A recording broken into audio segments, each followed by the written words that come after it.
Hey gaming fans, so today I have another Yu-Gi-Oh! Deck profile. This one's for GOAT format, and this is Archfiend. I've been playing around with this for a little bit. I tested it against a couple of my decks. I don't think I've actually played it on Dueling Book yet, but you know, it's surprisingly strong sometimes. I mean, it's more of a beatdown style deck. So let's get to the deck list. So to start, we have two of the Desrook Archfiend. Now, most of these Archfiends have a lot of similar effects.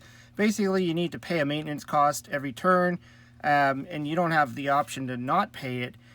So the controller of this card pays 500 life points during each of her standby phases. This is not optional. And then when it's designated as a target, so basically if they try to snatch shield it or something like that, you get to roll a die, and if the result is 3, you get to negate the effect and destroy the card. And then this has a secondary thing where you can, if a Terror King Archfiend is sent on your side of the field to the graveyard, you could revive it, but I'm not playing that in this deck. This is more of just like a chaos style, and it's more just beatdown.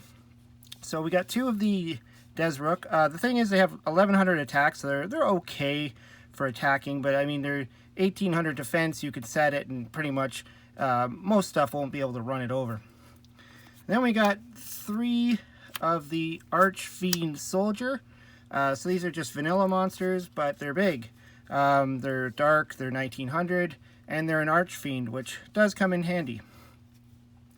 And then for some more beatdown, I mean, this is not really beatdown on your opponent, but on your opponent's monsters, and that's 2 Shadow Knight Archfiends. So these things also have a maintenance cost. It's pretty hefty, 900 life points during your standby phase. And when it's designated as a target by the effect of a card controlled by the opponent, when resolving the effect, you roll a 6-sided die. If the result is 3, negate the effect and destroy the opponent's card. So it's pretty good that they can, you know, there's like almost a half chance that they're going to get, you know, have that negated. Well, you know, you have to roll a die, and if it's a 3, but I mean, still, just having that little bit of, you know, protection is okay. It's 2000 attack. Now, the problem is any damage does to your opponent is cut in half. But that's okay. You can still run over most of their monsters with it. And, you know, even if you do a direct attack, it's still 1000 damage. Then we go into some tribute stuff. So we have Lesser Fiend, which is treated as an Archfiend card. It's part of the list of cards that were you know, originally didn't have Archfiend in their name, so then they said these cards are considered Archfiend. And so this card is 2100. It is a level 5, so you do have to tribute for it. And then you banish any monster destroyed by battle with this card. And it is a dark, so that's cool. And then I have 2 Skull Archfiend of Lightning. So this is basically a retrained summoned skull.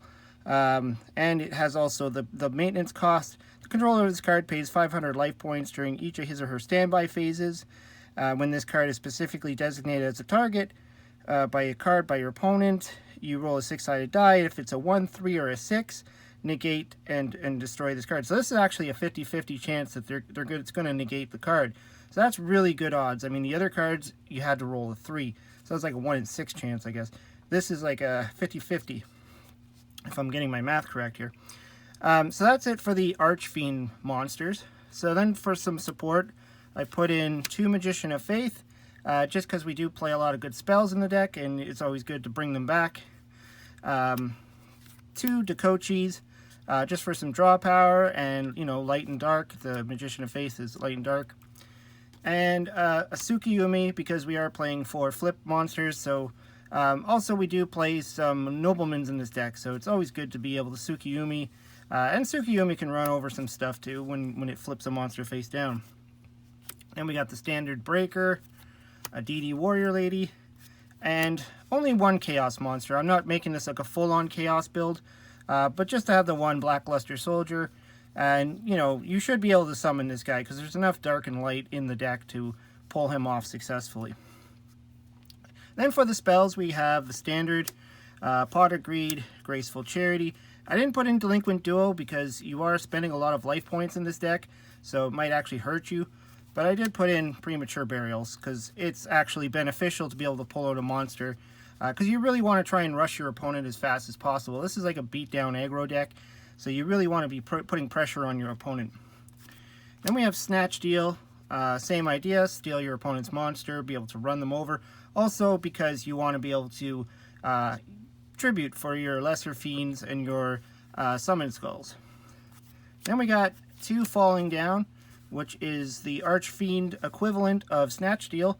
All it requires is that you have an Archfiend card on the field, and then you take control of your opponent's monsters and then inflict 800 damage to your life points during each of your opponent's standby phases. So unlike Snatch Steal, where your opponent gains 1,000 life points, this will damage you for 800. But it's still cool to be able to steal their monster and then tribute it off or ram it into something or whatever you need to do with it. Then, because we need more Archfiends, I put in 2 Acts of Despairs. Now, Acts of Despair is considered an Archfiend card.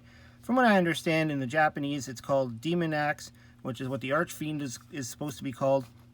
And so, and it actually, some of the printed cards, later printed cards, actually did say that Acts of Despair is an Archfiend.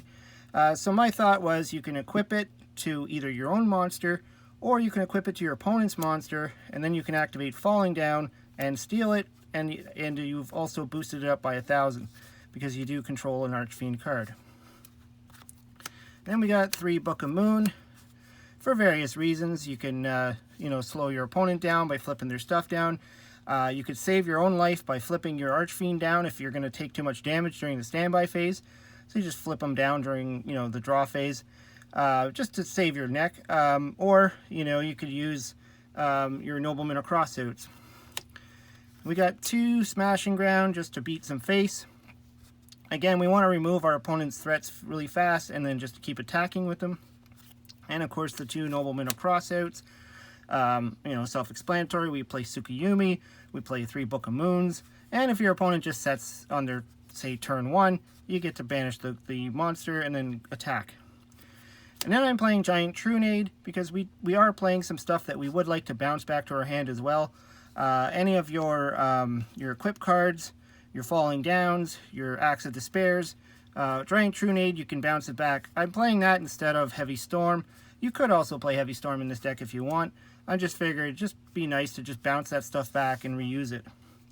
And of course, 1 Mystical Space Typhoon, just for some more magic and trap removal, or spell and trap removal. And then for the traps, we have Archfiend's Roar, which is sort of like a Call of the Haunted, but it's not a continuous trap. You pay 500 life points to activate this card. Special summon 1 Archfiend monster from your graveyard. The monster cannot be tributed under any conditions and is destroyed during the end of the turn. It's too bad that it said that it can't be tributed under any conditions. It would be better if it said you can only tribute the monster for an Archfiend monster, but too bad. I guess they didn't want to do that. But still, it's just for beatdown purposes. Also, if you have your Falling Down in your hand, just activating this to pull out an Archfiend monster from your graveyard, so you can now activate Falling Down. And you can attack with that monster, it's just it gets destroyed during the end phase. Then we have a regular Call of the Haunted, same idea. And then for some destruction, I put in a Mirror Force, Sakuratsu, and a Ring. This one might be controversial too, because you are potentially using a lot of life in this deck, so you might not want to play Ring. Maybe swap that out for another Sakuratsu or something. It really depends on how much life points you end up spending during your standby phases. Anyways, this is the deck that I thought I put together. I've been playing with it for a little while. I mean, Archfiends are fun. There's a lot of, too bad the field spell, the Pandemonium spell, doesn't really do a whole lot for this deck. I've seen other builds that it does work. There was the other card that came out, the Better Field Spell, but that's unfortunately not legal in GOAT. Anyways, let me know what you think. Throw some suggestions down below. I always like to hear what you have to say.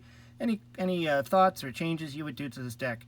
Anyways, hope you liked the video. Hope you subscribe. Talk to you later.